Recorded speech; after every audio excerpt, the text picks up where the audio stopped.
I thought, what if I look at this differently? What if I look at what have I done in my life during my most difficult times? And this might be useful for you too, to kind of look at your own life and say, when I was in the toughest times and I was able to pull myself through, how did I do it? What were some of the elements that made the biggest difference in your life when you did those turnarounds, when you made it through whatever was your toughest times?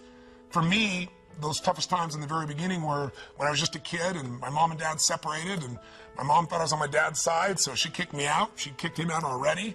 He'd moved back east, and I was literally sleeping in my car trying to figure out how to survive. And, homeless, trying to figure out what to do. I had to figure out, what am I going to do to change myself? Because first I was just depressed and overwhelmed, and I felt like there was nothing I could do. I had a similar experience in a different way at a totally different stage of life. In my early 30s, when suddenly I was diagnosed of having a tumor in my brain. And all of a sudden, your whole life becomes total uncertainty.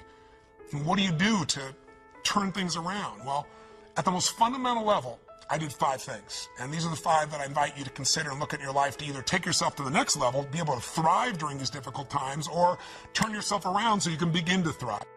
The first thing I believe you got to do to turn yourself around is really take control of your mind, or specifically, you got to feed and strengthen the mind. The mind is an interesting place, isn't it? I mean, fear can take us over. Uncertainty kind of unleashes all these thoughts that make us start to believe very often that things will always be bad, that we'll never be able to turn it around, or that we don't have the capability. It's just the nature of those inner voices that everybody feels at times. Now, maybe you're not feeling it right now, but I'm sure there are times that you have. So to take control of your focus, what do?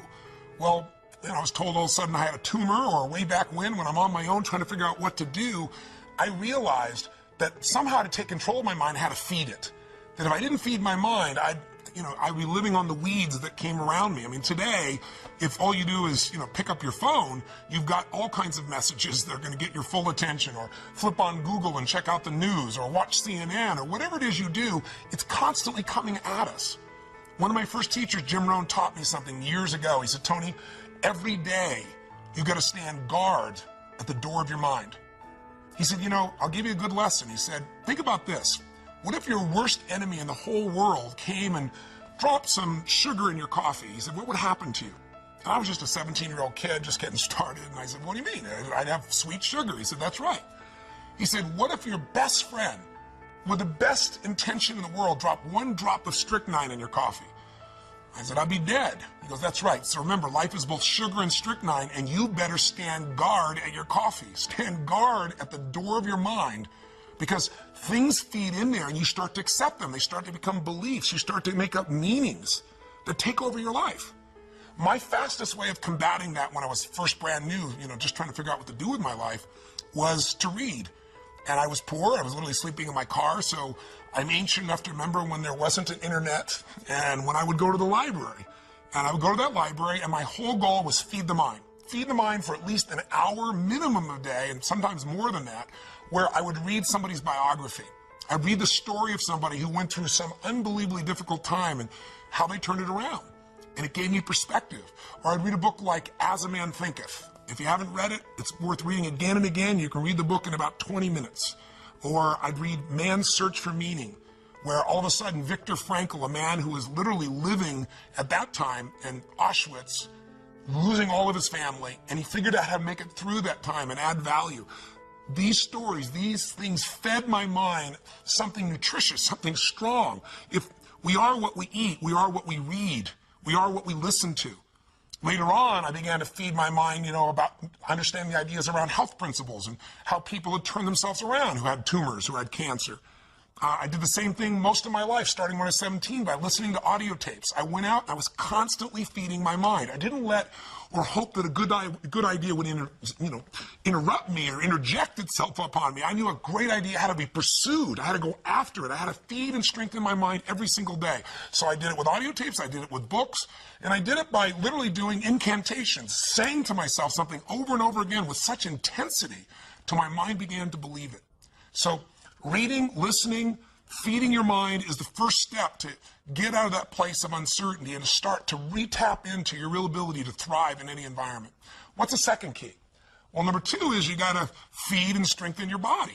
As simple as that sounds, if you've been around any of my work at all, I believe physiology first. And sometimes even try to feed your mind. You can feed it, but those thoughts keep coming back. What's going to change that mind faster than anything else is a radical change in your body, a radical shift in your physiology. How do you do it? Well, think about this. When times are really uncertain, fear creeps in. And what is fear? Fear is something quite physical. It takes a hold of you when it's really there and intense. We've all had that gut level fear, that dark night of the soul at times where it feels like, nothing's going to work. So how do you turn it around? Yeah, you feed your mind, but you also strengthen that body. When's the last time you really pushed yourself? You went on a run, a slight jog or a walk, but at the end, you pushed yourself for that last 2 minutes, 5 minutes, whatever it was, till you felt like your heart was pumping up, like going to spit out blood, where there was an intensity in you. I know I sound over the top, but that's how I turned myself around. Way back then, when I was literally just starting my journey, I was 38 pounds heavier than I am now, and I was starting to feed my mind, but it wasn't enough. I had to really feed my body, and the way I did it is I decided to go on this run. I picked up, these, in those days, I had cassette tapes. Again, that's how ancient I am, sorry. There was a time before, iPods or anything of that nature, and I listened to this song, this cassette tape. It was by this group, and it was a female group called Heart. And the song was Barracuda, I'll never forget. And I went out there, and I decided to go on a run. I hadn't run for God only knows how long, years. And I had a nice big fat belly. But again, I pushed myself so hard, like I had nothing left, and I pushed myself even more. And when that blood started rushing in me, when that was pumping in my brain and my body, or go out and lift weights, go out and push yourself and feel yourself have to force through whatever was your limitation before. When that gets inside you, that physical strength again, that sense of breaking through, every part of you starts to operate differently. Your body changes, so does your mind. What's the third key? Well, that third step is you got to get a role model that inspires you and really shows you the way. One of the biggest things that'll change you once you're mentally and physically strong is you need to believe. You need to not just have a sense of certainty, but you got to believe that there is a pathway to get to where you want to be. Whatever it is you want to change, whether it be your body, your mind, your emotions, your finances, your relationship, you need a role model. So, for example, last October, I realized I only had a few minutes to be on television. How do I get these people that think they've lost their nest egg and it'll never come back to not just think I'm being positive, but show them a real example? That's what a role model is, I should say. It's a real example. So I thought, well, the best example is just show them history. So at that time, they interviewed me and they said, well, many stocks have gone from $80 and in the last few months they're down to $8. And I said, well, let me tell you the good news and the bad news. Some of those $8 stocks are going to be $5 or $2 or $1. Many of them are going to go to 75 cents. And, people were hold back and saying, well, that's not very positive. I said, well, here's what's positive. If you study the patterns of history, if you look back to what happened in the 1930s, if you see what happened in the 1970s, during that time as well, when the market went through this huge crash in the Depression or in the 70s, there was a period of time not that long afterwards when there was this big growth. An $8 stock that went down to $1 or 75 cents didn't make it back to $80 right away. That took decades. But a 75-cent stock that had been $80 or 50 or 60 would go from 75 cents to $5 literally in a month or two or three. It's happened twice before. It's happened during this same pattern. There's a role model for this. That means you would go from 75 cents to $5. That's a 2,000% increase. That's a greater return than most investors will see over their entire lifetime. It can happen in 2 or 3 months. You can make it back. Now, I said, but I don't know if now's the time to jump in. I just know that time is coming. You got to study it. And then, I told investors, look at Sir John Templeton. He had just passed away a few months before. I was fortunate enough to know him. If you don't know the name, he's one of the greatest investors in history. And he became an investor, or a billionaire, I should say, by being an investor, and he started with $10,000. How do you do that? He did it because he believed you make all your money at times of maximum pessimism. That was his role model. In 1939, the Depression is going on. Hitler invades Poland, and he's in a place where all heck is breaking loose, and he took his $10,000 and he invested it all he could in the stock market, bought stocks that cost $1. Many of these stocks were near bankruptcy. But what do you think happened after the war? Things got back to normal. The season always comes back.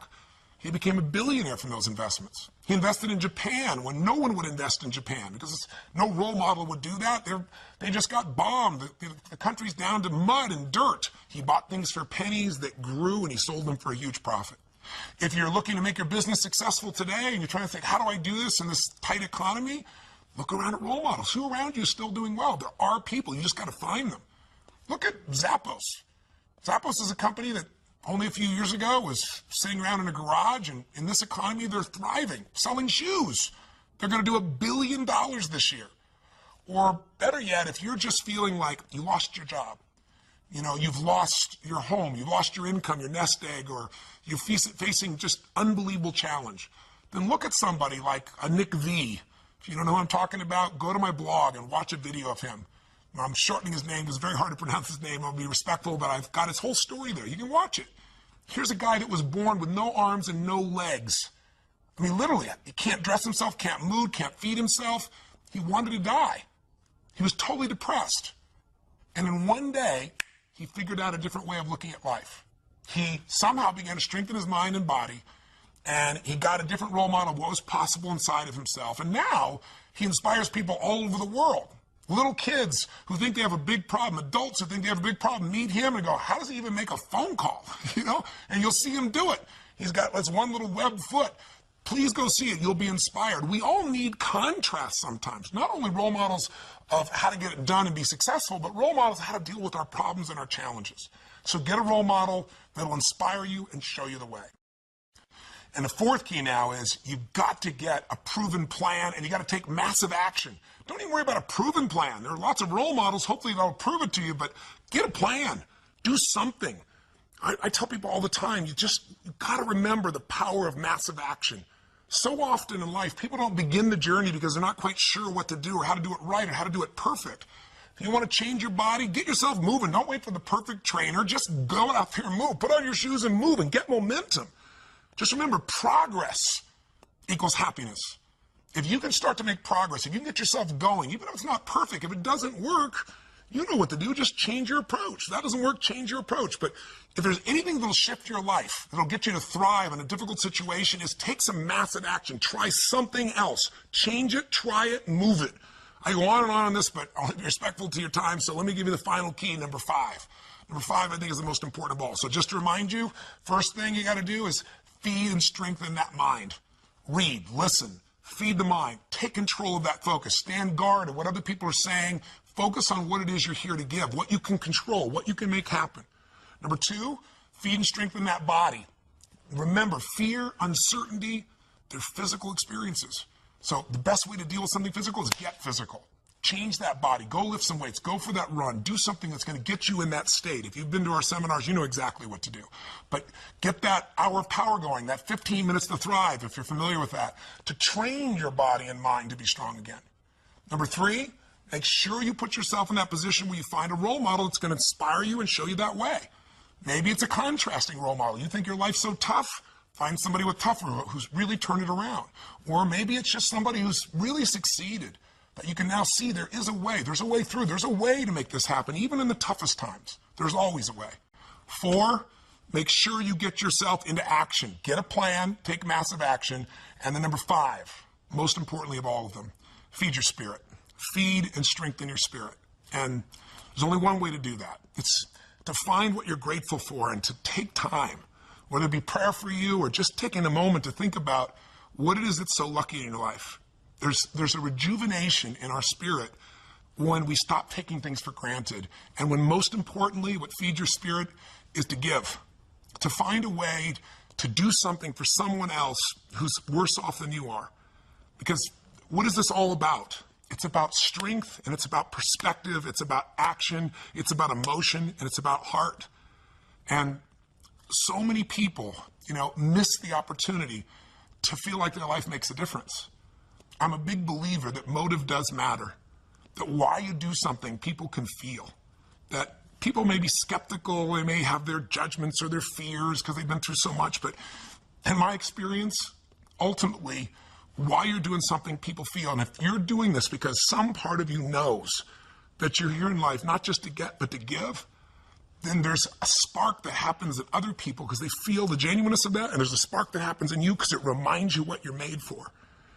And I'm telling you this now, and I shared this with you because I want to give you some tools, but also because I want to invite you to participate in something. Thanksgiving is coming. And it's supposed to be a time of giving thanks, right? But unfortunately, for a lot of people, what we're finding is it's just about eating turkey or, eating so much and going and watching the ball game and forgetting what the spirit of the holiday is really about. Many of you who know me probably know the story of what's happened in my life and why I'm sharing this with you right now. Because when I was 11 years old, my family, I'm young brother and sister, I'm the oldest, and my father and my mother, we were in a position where my father had lost his job and we had no money and no food. And we wouldn't have starved, but we certainly weren't going to have a Thanksgiving dinner, that's for sure. And it was depressing, and my father was saying things to my mother, and mother was saying things to my father that, you never forget and you can never take back. And we were in this psychological, emotional hole, and it felt like nothing could get better. And what changed my life was a simple act of kindness. Somebody who, to this day, I'm emotionally even thinking about still. That's why I want to talk to you today. To this day, I don't know who it was. But they decided, or knew our family, I guess, and they sent a delivery guy to knock on the door. And, my parents were fighting, so I answered the door. And there was this tall man standing with this big box of food, everything you could imagine for this holiday. And beside him on the ground was this black pan with an uncooked turkey in it. And he said, "Is your father here?" And I said, "Just one moment." And I quickly went over and grabbed my dad and didn't tell him who it was at the door. Just said, you got to answer it. And opened the door. And unfortunately, my father didn't take in the gift. He was angry. He said, "We don't accept charity." He was very intense about it. And it was a seminal experience in my life because I wanted to celebrate. And ultimately, it became a celebration for the rest of my family. But my father didn't take in the fact that strangers can care, that strangers could really look out for you, that there could be an opportunity for you to take in a gift in life.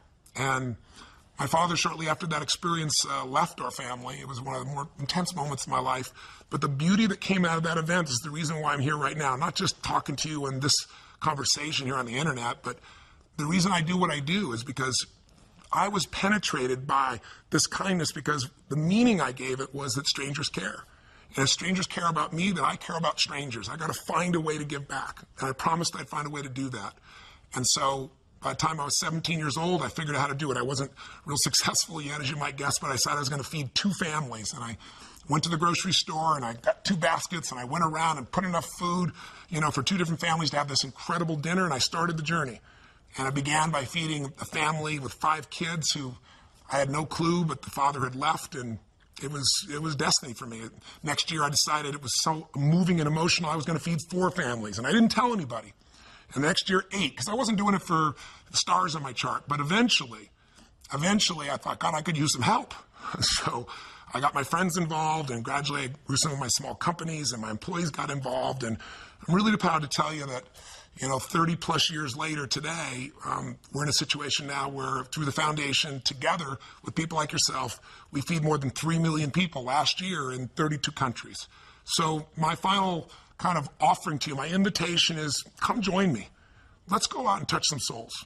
Let's go out on Thanksgiving and let's see if we can just touch them. It doesn't take, I don't want your money. I mean, you're welcome to send some money to the foundation if you want, but that's not what this is about. What I really want is you to have the experience of reaching out and touching a stranger for no good reason except it's right. Because I know what that'll do to your spirit. If you're successful, it's going to make you feel something more than success. It'll give your life more meaning. If you're facing some real challenges and you enter a place like, when I went down to the South Bronx, I'll never forget, and entering a place where had no electricity, where people were literally starving, or a man who was literally on the streets, and we brought him this big basket. It was beautiful, and gave him blankets and socks and food, and I literally jumped out of the van. I was with this amazing man from the Salvation Army who was driving me around, and jumped out and handed this big basket, this huge basket to this man. And I mean, first he just looked shocked. Then he started to get this big smile. Then he got teary-eyed. And when I was leaving, there was this moment that you never forget. You can do this. You can do this by yourself. You can do this with a couple family members. You can just do 2 baskets of food where it feels like a gift, where it's not a handout like my father expected, but really a gift where it feels like a present, something special. And if all you do is go to AnthonyRobbinsFoundation.org, AnthonyRobbinsFoundation.org, you can put yourself in there and say, I'd like to be a coordinator for a basket brigade, even if it's just you, and they'll send you a little booklet how to do it. We have a little book called Notes for a Friend, which is this tiny little book I wrote that shows somebody how to turn their life around. You can give that, or you can just give food. Or you could do this with your family. You could do this with your company and get that spirit back inside your company with the employees. And you do it really easily, or all over the country and all over the world. We have large basket brigades where people come together, and you could join a group that's going to do this. So this is my invitation. I sent this video to you to hopefully, during the holidays, hopefully add some value to you, to remind you of what I know you know. You can thrive no matter what the obstacle, no matter what the economy, no matter what the challenge. The fundamentals are really basic, and you can take back control of your life. And if you're doing well, it's to say to you, man, you and I, if we're doing well, we have responsibility to give something back. Not only responsibility, but an opportunity. So thanks for listening for so long. I hope this has been helpful for you. Sorry I'm emotional, but it doesn't matter how many decades I've been a part of this. There are people out there suffering, people out there that you could touch. And I'm one of those people that got touched. You know, I'm here because of it, and I think I've been able to help lots of people in my life because of those challenges and because of someone caring. And I know you care too, or you still wouldn't be watching this crazy video. So thank you for watching, and please go to AnthonyRobbinsFoundation.org and join me in the Basket Brigade. In the internal world, before you can master the external world, you have to master your own internal world.